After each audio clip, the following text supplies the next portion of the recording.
आणि या दरम्यान एक ताजी बातमी आलेली आहे। तुकाराम मुंढे यांनी पुन्हा एकदा शिस्तीचा बडगा उगारलेला आहे। कामावर उशिरा आलेल्या 120 कर्मचाऱ्यांचा एक दिवसाचा पगार त्यांनी कापलेला आहे।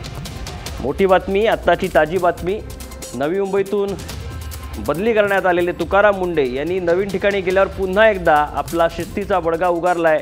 लेटलतीफ कर्मचाऱ्यांचा एक दिवसाचा पगार त्यांनी कापलेला आहे। 120 कर्मचाऱ्यांचा पगार कापलाय। PMPMLचे अध्यक्ष आहेत तुकाराम मुंढे। आता नवी मुंबईतून त्यांची बदली करण्यात आल्यानंतर PMPL मध्ये त्यांची नियुक्ती करण्यात आली आणि तिथे गेल्यावर कामावर उशिरा येणाऱ्या 120 कर्मचाऱ्यांचा एक दिवसाचा पगार मुंढे यांनी कापलेला आहे। शिस्तीचा बडगा उगारलाय तुकाराम मुंढे यांनी।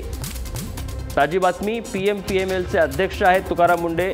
त्यांनी रुजू होताच शिस्तीचा बडगा उगारला। कामावर उशिरा येणाऱ्या लेटलतीफांवर त्यांनी कारवाई केली आहे। काय नेमकी कारवाई केली जाणून घेऊया। आमच्या पुण्याच्या ब्युरो चीफ प्राची कुलकर्णी आपल्यासोबत फोन लाईनवर आहेत। प्राची, काय नेमकी कारवाई केली आहे?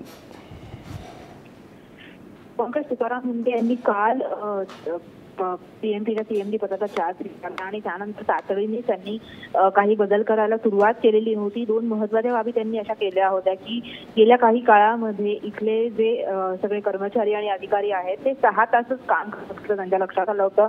त्यामुळे त्यांनी कार्यालयीन कामकाजाची वेळ तातडीने बदलत सकाळी 9:45ची वेळ सगळ्यांसाठी सक्तीची केली होती। आणि त्याच पार्श्वभूमीवरती आज जे लोक उशिरा आले असे साधारण 120 कर्मचारी जे आहेत त्यांचा एक दिवसाचा पगार कापण्याची सूचना देण्यात आलेली असल्याची माहिती आपल्याला मिळत आहे।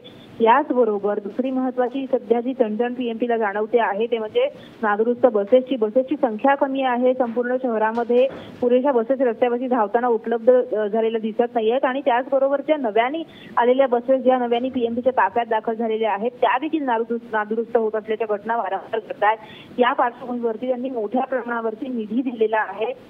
PMPMLच्या या ज्या बसेस आहेत त्या रिपेअर करण्यासाठी निधी उपलब्ध करून देण्यात आलेला आहे। जवळपास 1 कोटी रुपयांचा हा निधी आहे आणि येत्या 15 दिवसांमध्ये ह्या बसेस रस्त्यावर धावल्या पाहिजेत अशा पद्धतीच्या सूचना त्यांनी दिलेल्या आहेत।